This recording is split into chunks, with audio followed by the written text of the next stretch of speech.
Welcome. I wanted to talk today more about brushes and painting in Photoshop.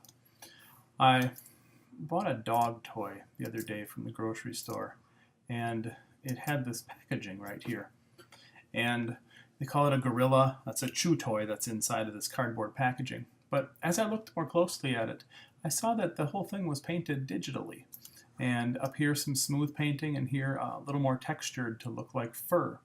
So I thought it'd be a good example to kind of demonstrate how I think they did this and how you could achieve something like this.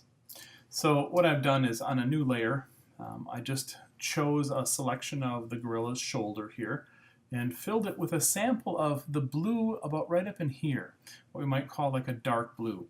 Now there's a much darker blue down here that we'll get to in a little bit, and there's a couple other lighter blues in here that we'll layer to give it some highlights. And so we'll walk through that. So the first thing I did, and you might want to watch the tutorial before this that shows how to do custom brushes, because in my brushes palette I have a custom brush, and I call it a fur brush. But basically all it is if you look at this on the page and make it just a little bit smaller, it's just a series of maybe about 10, 11 dots, different sizes that were black, and then I made it into a brush. And if you go in here under Define Brush Preset, under Edit, you can just basically take any shape once you select that and make it into a brush. So I have this shoulder here colored with the dark area. What I'm going to do first is I'm going to build up my colors. So I'm going to go up here, or I'm just going to touch M, and I'm going to draw some boxes. And I'm going to make a new layer. We'll call this my color palette, and put this behind the dark blue. So what I will do first is I will sample the dark blue, and on this color palette layer,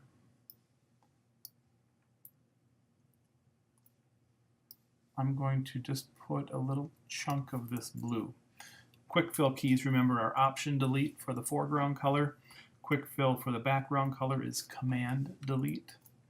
So I'm going to sample this dark blue here now, real dark blue, and make a little box for that. Quick fill that. Now I'll sample kind of a medium blue in here. Maybe like right there looks pretty good. Just looking at the difference between that and the other one. So let me draw another box here, kind of like when you're mixing paints, and you know, that's not quite as light as I would like. I'm going to make that just a touch lighter. There we go. And then I want a very light blue, kind of like when you're mixing paints on a palette. You want to see what's in front of you. At least I certainly do. So that's why I'm making this palette. So now I will take that last color, and it could be a little bit lighter too.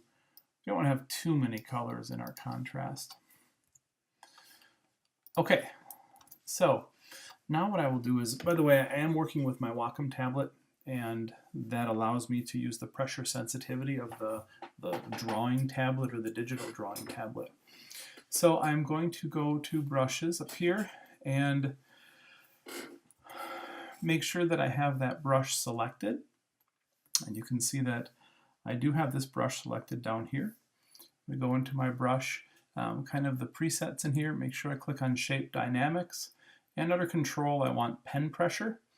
And if you see, I have this, the dots kind of come together to form this hair-like thing, but I'm going to take the minimum diameter, take it from 0, which is the default, all the way up to 100. And you see that kind of spreads out the edges a little bit here. Okay, so we will close this up. We won't make it quite so big. And what I will do now is I'm going to type B to switch to my, well, I guess I was on my brush. Option, when you're in your brush, will sample a color. Now I have this darker blue in here. Oh, by the way, you see how it looks like their packaging die cut constraints here kept all of their painting on the inside. It didn't come outside of this shape. So the quick way to do that will just be to simply, on the dark blue layer, hold your Command key and click once on the layer. and it will make a selection out of this. So now I have a selection, and it will paint everything inside of there. So now I have a layer up here I called my medium blue.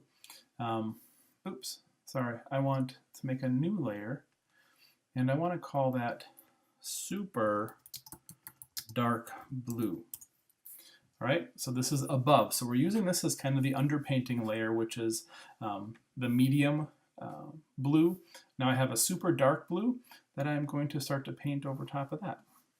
As you can see, if I press hard when I come in and then lighten up a little bit on the pressure, it gives me a little bit of that hair look that I'm after. This could even be a little bit smaller. If I look at my dots compared to their dots, I want it to be just a little bit smaller, but notice also that the blue is pretty solid in here, so I don't need to have too much of hair in here, but it's also good to just build up these layers a little bit and make it darker. Okay, so now I'm going to switch layers up to the medium blue, and I'm going to come to the medium blue here, and here's where you're going to start to see some of the hairs. So if you see there's a little flattened S shape right here, I'll come up from the bottom and do that.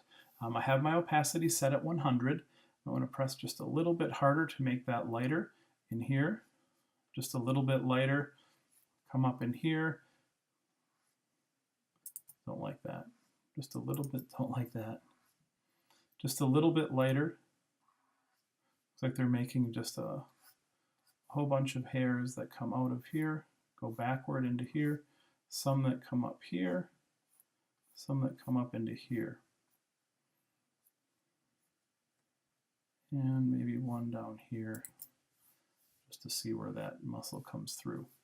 Now I'll switch to my lighter blue. I'm going to do another layer, and we'll call this light blue. And now is where we'll start to paint in the real light areas, and that will start to give it a little more depth. Again, kind of just brushing across my canvas here, giving it a little more depth in some areas, maybe just on the ends here, up here just a little bit, in here. And you see you slowly start to build up what they have in here. So as you back up, you'll start to see that this looks a little bit more like the hair. Now I made mine have a little more contrast. You could always reduce the contrast like they did here. I tend to like a little more contrast. I think it stands out a little bit more. If I wanted to, I could also switch to just white. And now I could put real light areas on here if I wanted to. Some of these highlights in the real white to make it even lighter. And if I wanted to blend this together, I could always reduce my opacity, maybe drop it down to 50, go over some of this with white, and give it even more depth. But it also would blur it together just a little bit more. So that's how you can also use painting, and just to see how we recreate something that someone else painted in the real world. I hope this helps. Thank you. Thank you for watching this video. If you liked it, please go to my YouTube channel and subscribe. And if you'd like to see more tutorials here, I also have a lot of tutorials over on craigkuntz.com. So go there and check out tutorials on graphic design, woodworking, and web design. Thank you.